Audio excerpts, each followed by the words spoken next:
how did you get that footage of Diddy? I think most journalists would not disclose their sources. If Sean Combs watches this, what do you think he's going to feel? Like, wow, this is amazing. I think he's going to say this is the best documentary I've seen in a long time. My favorite villain? I kind of like Diddy. There are no misconceptions.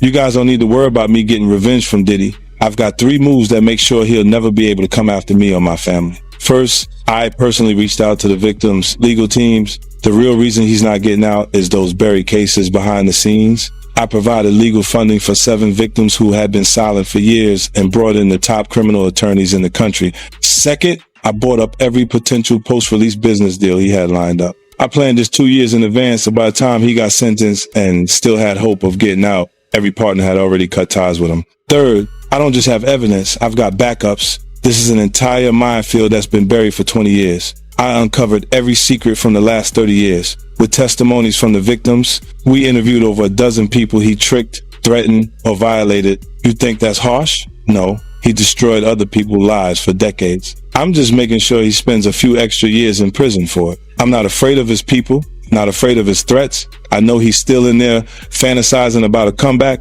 but the truth is... In 50 Cent's documentary, silence carries more weight than any direct claim, revealing how figures like Diddy and T.D. Jakes operated in separate worlds of music, faith, and influence that were rarely examined together. As power stretches across institutions, truth doesn't disappear, it waits.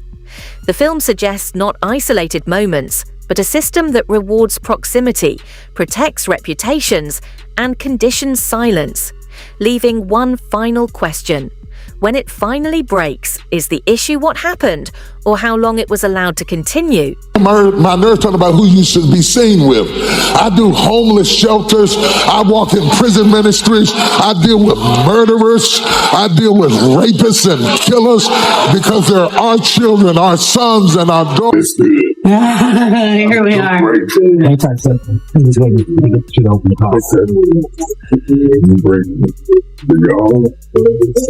All the people who prayed, all the people who tested, all the people who had prayer pictures, all the people who concerned and said love and said mercy.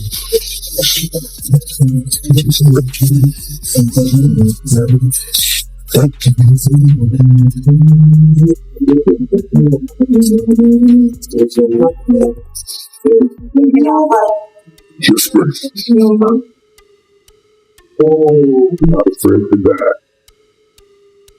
I want to hurt my friends. If they think about me, I church raised me.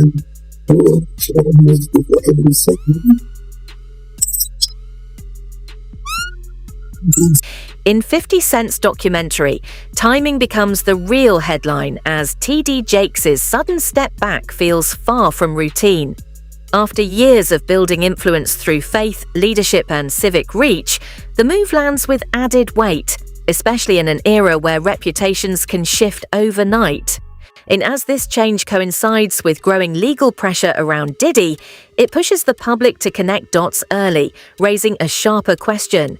Is this transition driven by purpose, caution, or a calculated mix of both? Being 18, 19 years of age, this person is killing it, and they're saying to you, come on in, let's talk.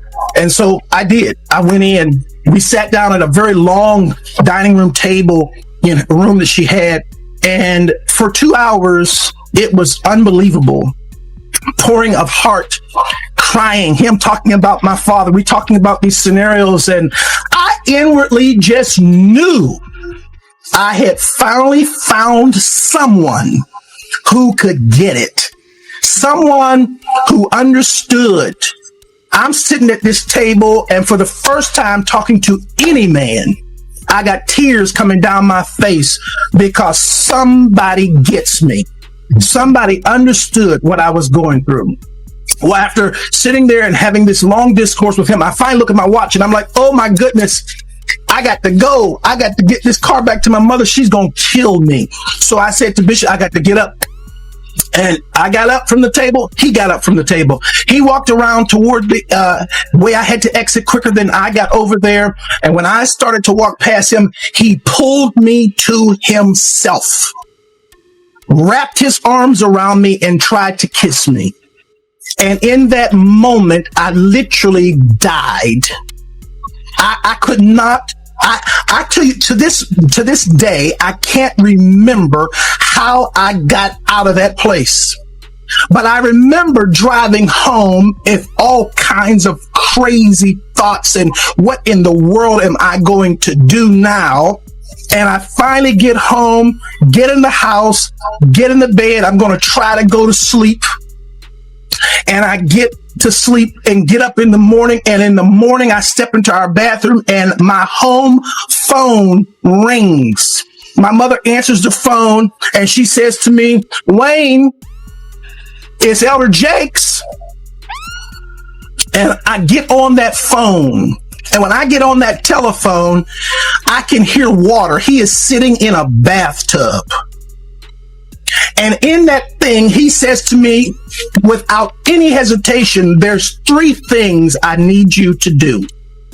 The first one is, when I come to Pittsburgh, you're going to be the only person I sleep with. The second one is, you can't sleep with anybody else because I don't want to give my wife anything. And thirdly, I will take care of you the rest of your life. I can't to this day remember how I got off that phone, but I do know I made a decision that I wasn't going to the service that night. And eventually I told my mother, I'm not going to go to the service tonight. She says, no. You know, we got a rule in this house. If we go, you go. I never told her what he had done. I went to church, and the most humiliating thing imaginable happened that night at church. Bishop Jakes, getting up to preach, speaks into that microphone. I'm going to ask young minister Youngblood to read for me. And after all of that drama of the last 24 hours, When a civil filing introduces a name, public reaction often races ahead of the legal process. And in 50 Cent's documentary, transcripts reflect that familiar cycle, where a single claim within a broader case quickly turns proximity into assumed proof. When someone like T.D. Jakes, long seen as a trusted advisor and stabilizing figure, gets linked to questions of influence, the narrative gains weight beyond the facts.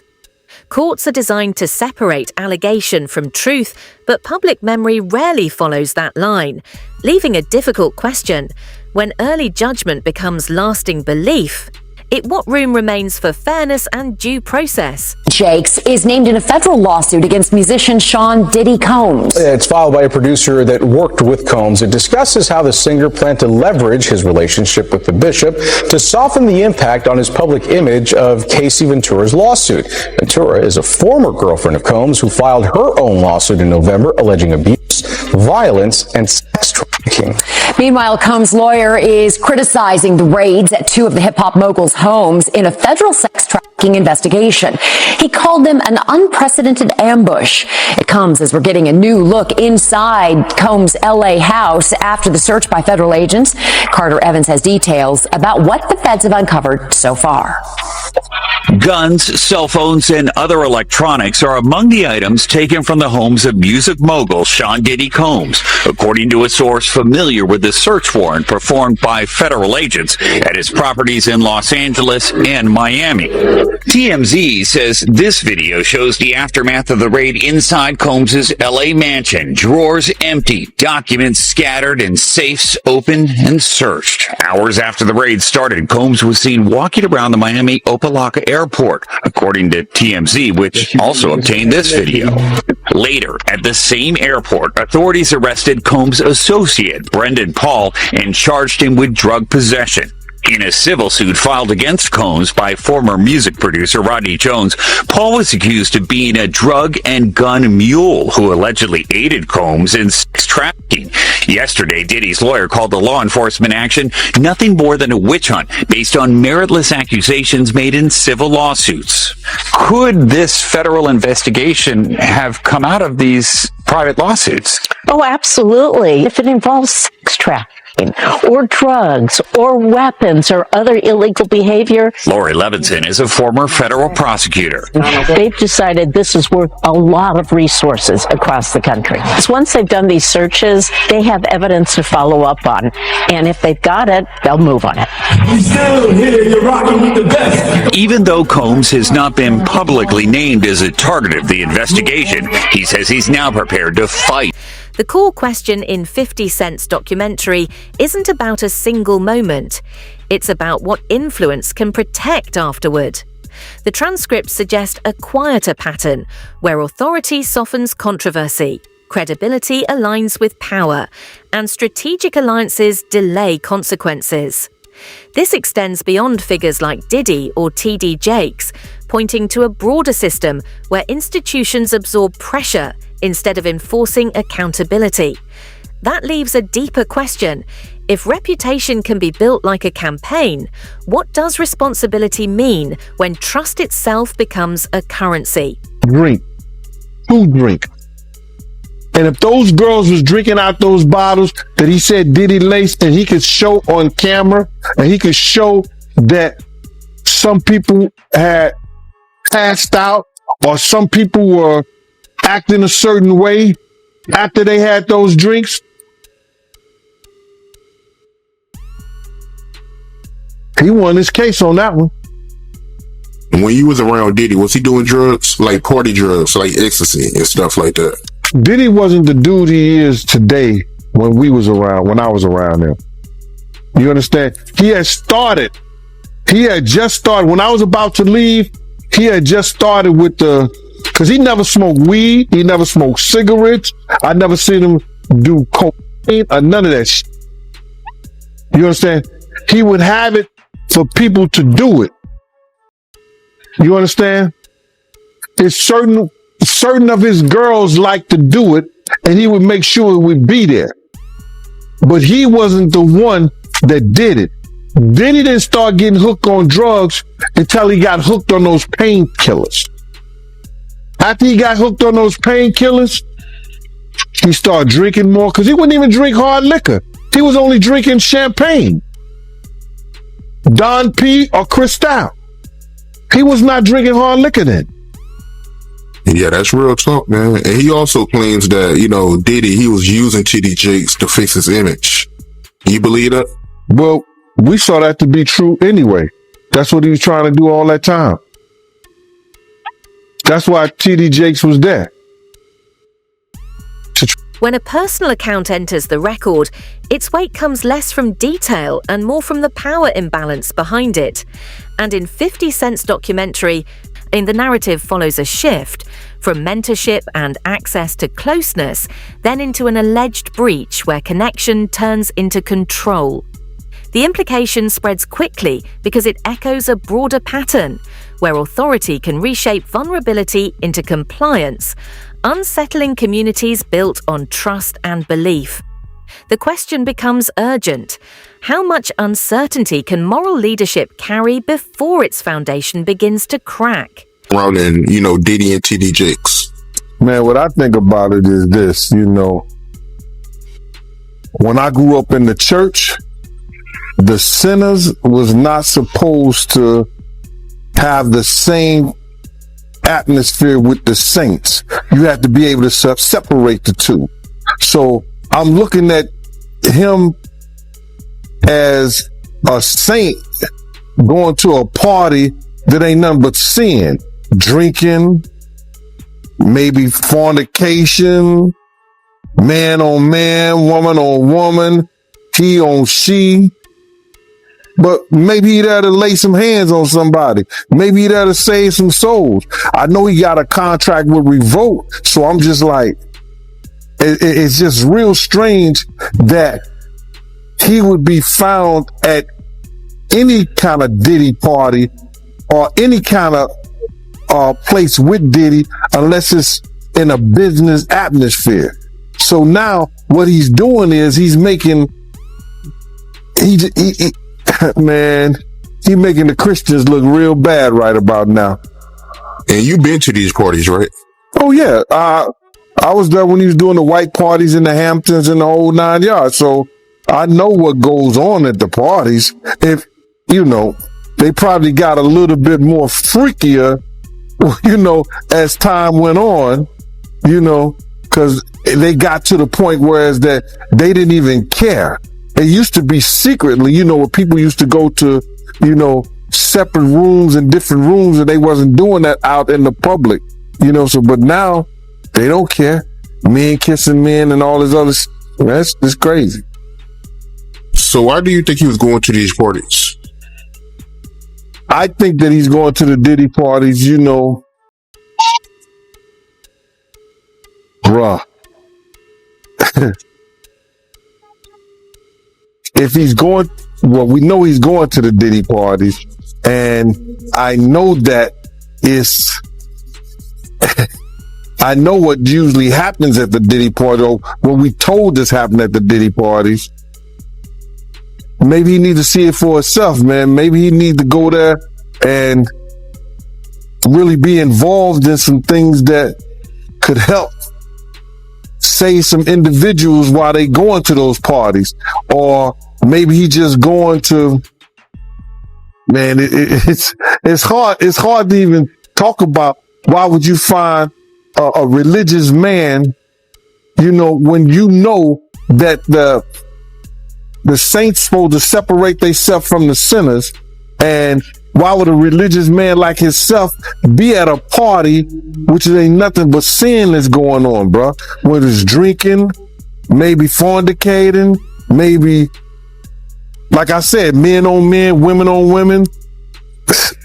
It's hard to put in perspective unless he's involving himself what is actually going on at the parties.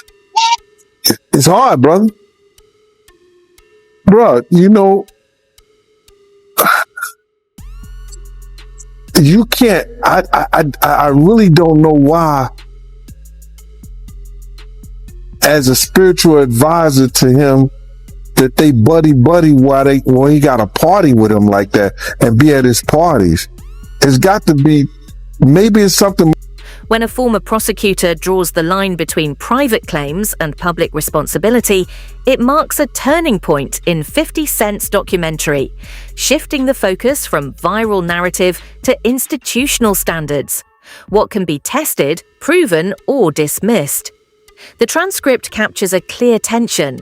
Courts move with structure and patience, while public opinion moves with speed and emotion. And in that divide, one question stands out.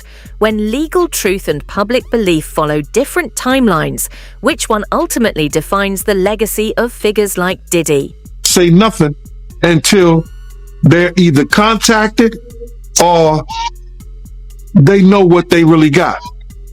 So you feel like they might be worried that they might be on tape at one of Diddy parties doing something they wasn't supposed to be doing? I think that the celebrities that may be worried is because what Lil Rob said. Lil Rob said in his affidavit that Diddy had every room taped and bugged. Diddy had, can you imagine? He had every room taped and bugged, and they found little bugs and little tape recorders. Little those micro projectors or whatever like that, or video cameras. They found them in the house, bro. So by them having those things in the house, and people know there's drugs, there's alcohol, there's loose women, there's loose men, woman on woman, man on man, all kind of crazy bruh. They just wondering who or when. The recurring challenge in 50 Cent's documentary goes beyond personal morality and cuts straight into structure and power. questioning why spiritual authority repeatedly appears inside celebrity-driven spaces that function as influence marketplaces, where access is rewarded with relevance and visibility, and where connections between figures like T.D. Jakes and Diddy create mutual legitimacy while quietly increasing the risk of illusion and compromise, turning proximity into currency and silence into its ongoing price, forcing us to ask, when influence is built on staying close, who is cases, really and why being didn't you believe in protected others when that you were everyone presented with? Well, the chooses thing not with to speak? a sexual abuser is they follow a pattern. They fall to type, and you become very clear on what that pattern is, particularly a serial sexual abuser. And these cases were all identical in the facts, identical in the story. It was beginning, middle, conclusion. They know each other? Boom. None of them knew each other. Did you have them meet? No. Did you have them coordinate stories? No, no. Do you think they had any contact with each other before they came to you? Absolutely not. And when you were talking to them, well, first, the ones that you didn't take, why not? Stories didn't make sense. Stories didn't fit the pattern. Stories were not credible. I mean, this is my 30th year as a lawyer. I've tried over 100 cases. I can assess whether somebody's story is credible. And if I don't believe it, I'm not going to put my name on a pleading, sign it, and file it in court. I'm not doing that. And that's what I did with the 60 plus cases that I rejected. And this is not really your area of expertise. If people will look you up, celebrity lawsuits is not really where you make your bones. Why this? Well, I was involved in the Weinstein litigation. Right. I was involved in the Paducah litigation. I was involved in the Hayden litigation.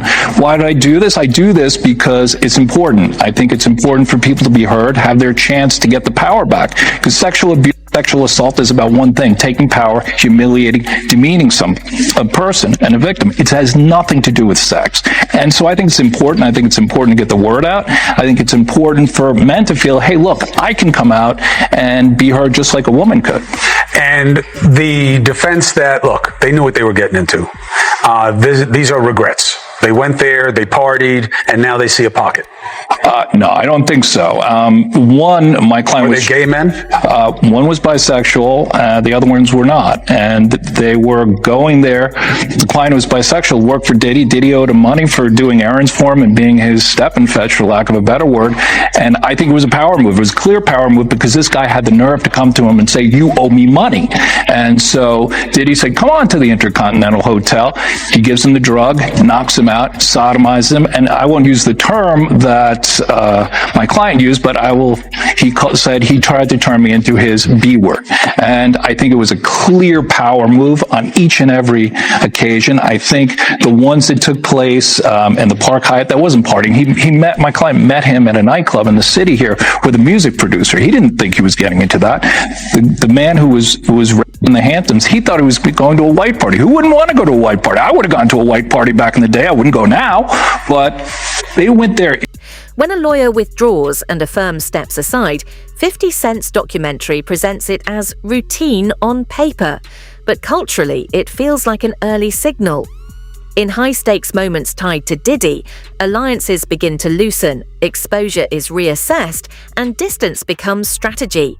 These moves aren't admissions, they're indicators of rising risk, raising a sharper question.